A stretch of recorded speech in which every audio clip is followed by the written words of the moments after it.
That was short, but, hey, it's okay. We're still going to IKEA for my 112th job.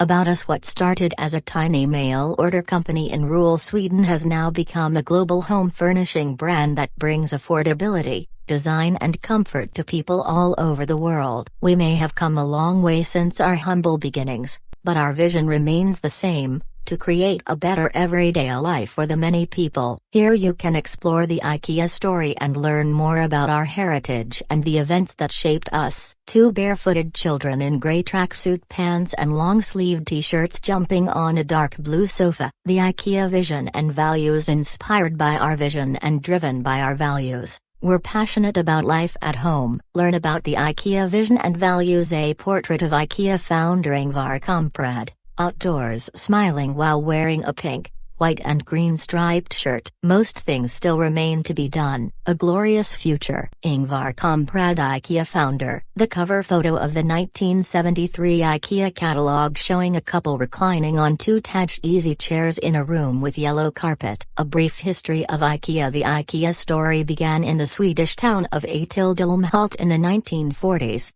With an enterprising boy who hoped to improve the lives of people everywhere. Here you follow the development of IKEA, decade for decade. Learn more about the history of IKEA. A person wearing a pink skirt and carrying a green plastic crate walks up a hill towards a white single-story building. IKEA Foundation. The IKEA Foundation is a strategic philanthropy that works to help families around the world tackle two of the major challenges they face: poverty and climate change. From humble origins to global brand. A brief history of IKEA. IKEA reaches millions of hearts and homes all over the world, and it all began in a small Swedish town in the 1940s, with an enterprising boy who hoped to be able to create a better life for people everywhere. The cover photo of the 1973 IKEA catalog showing a couple reclining on two attached easy chairs in a room with yellow carpet. The sun shining on a long low, lichen-covered stone wall that runs through a field in the Swedish province of Åtildholmland. Our roots. Ingvar Kamprad founded IKEA in 1943 at the age of 17, selling goods like pens and wallets. Åtildholmland, his home county in Sweden, was heavily forested with stony soil. Resourceful people who were expert at making the most of a little is a quality that has always been at the heart of IKEA. The IKEA range is born to reward him for doing well in school. Ingvar's father gave him a small sum of money which he used to set up a company. In 1948 he starts selling furniture, signaling the start of the IKEA range as we know it. An IKEA Hansa shelving unit from 1957 consisting of dark metal frames and legs and wooden shelves. An IKEA Cavalli armchair from 1959 with olive green upholstery and dark wood legs and armrests. A portrait of IKEA founder Ingvar Kamprad, outdoors smiling while wearing a pink, white and green striped shirt. Low prices and good quality. IKEA founder Ingvar Kamprad was always determined to offer the best possible prices but not at the expense of quality. He was aware that some of his competitors were cheating on quality to keep prices down, something he was not prepared to do. In the 1948-1949 issue of the brochure IKEA copyright net he explained how IKEA prices could be kept so low. Our low prices, by far the lowest in the land, are possible thanks to a high turnover, direct delivery from the factory and very low overheads. Ingvar's original idea to offer products with both a low price and good quality is alive and well to this very day and has become a cornerstone of the IKEA culture and identity. An IKEA flat pack with the top removed revealing a pine chair waiting to be assembled. The flat pack revolution begins. High costs and damage rates when transporting furniture via mail order were constant thorns in Ingvar's side. Although flat pack furniture already existed, it hadn't really taken off in Sweden yet. In 1953, IKEA adopted the flat pack. Self-assembly products proved popular and to be the solution to those costly transportation problems. A wooden frame in the shape of a pentagon lying on a scuffed concrete floor. Democratic design. The desire to offer products with both a low price and good quality has always been a driving force at IKEA. However, In addition to price and quality, there are three other dimensions that are considered when developing IKEA products: function, form and sustainability. When all five dimensions are in balance, we consider the design of the product to be democratic. The concept of democratic design was officially launched at the Milan Furniture Fair in 1995, and ever since it has been the tool we use when developing and evaluating products. Well-fed customers are happy customers. In June 1960, only coffee and cold dishes were offered in IKEA stores. By the end of the year, the IKEA restaurant kitchen was fully equipped, including a microwave oven, a novelty at the time. Everything from hot snacks such as hamburgers to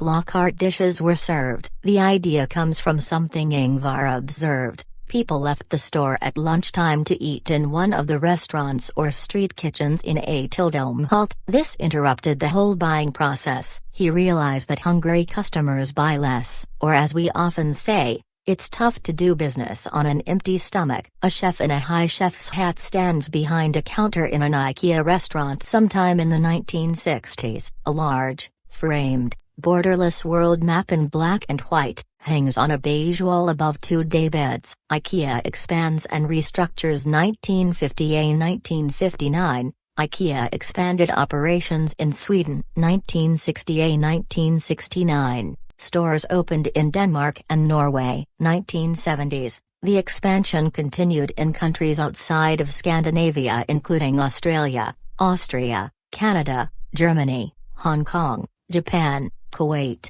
Netherlands, Singapore and Switzerland. Early 1980s, Ingvar Kamprad looked for an ownership structure that would ensure total independence and a long-term business perspective. He described this as trying to give the IKEA brand eternal life. His solution was to separate the ownership of the retail operation from the IKEA concept and the IKEA brand, to keep these separate roles in independent business groups, operating under a franchise system. Read more on the IKEA Museum website. Why is IKEA called IKEA? IKEA is named after the initials of founder Ingvar Kamprad, Elmted, the farm on which he grew up, and Eganed, the nearby village. Before the most recent update in 2018, the logo had not been revamped since the 1980s. The latest changes were intended to improve legibility and ensure consistent recognition and color reproduction in the digital age. Nowadays, the same logo has to work just as well on a mobile screen as on a storefront or paper bag. A collection of 6 IKEA logos showing how the logo has developed from 1951 to 2018. Several piles of IKEA catalogs on a desktop. The catalog on top of one of the piles is open with one side curled. The iconic IKEA catalog in 1950.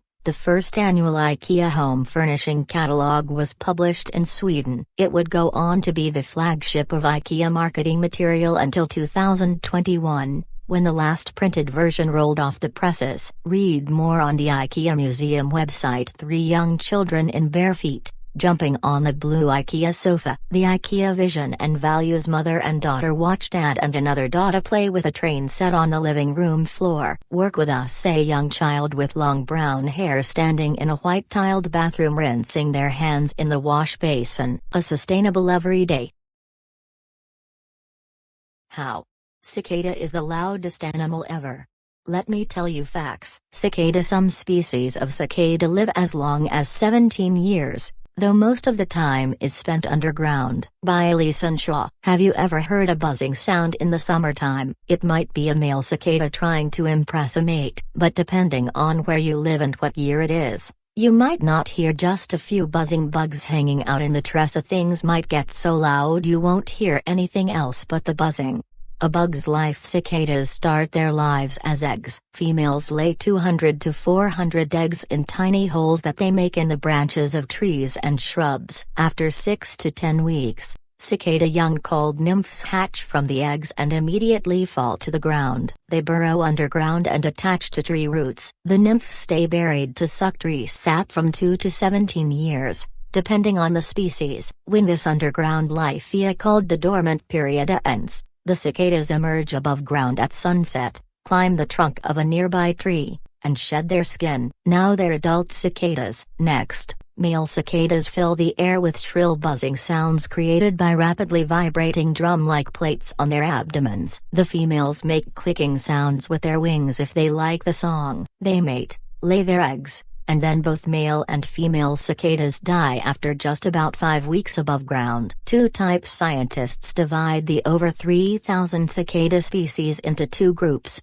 annual and periodical. Annual cicadas emerge from the ground at different times each summer. They're usually dark with greenish markings. These insects avoid predators by camouflaging themselves in the trees and flying from hungry birds and moles. Only 7 species of cicadas are in the other group, called periodical cicadas. These bugs all emerge from the ground at the same time, called broods. These groups appear after a dormant period of either 13 or 17 years. That's a long nap. Periodical cicadas live only in the central and eastern part of the United States. They have black backs, orange bellies, and red eyes. Millions or even billions of cicadas might come out all at once. So these bugs aren't trying to hide. They survive by having such a large population that predators couldn't possibly eat them all at once. Big noise. A different periodical brood emerges almost every year in different parts of the country. Some broods are small,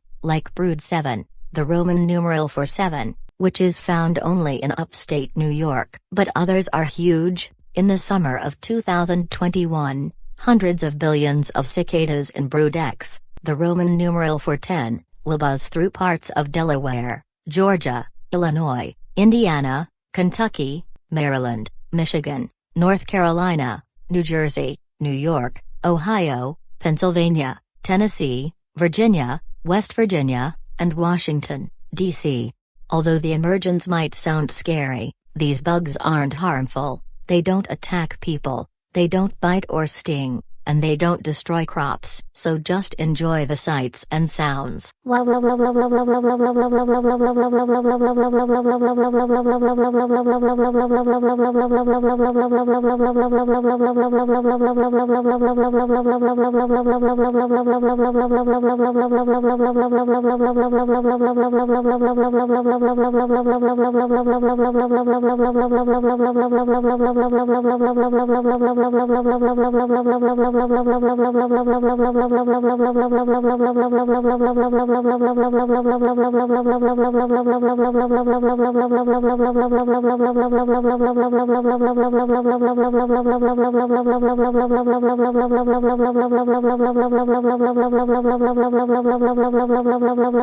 Wow.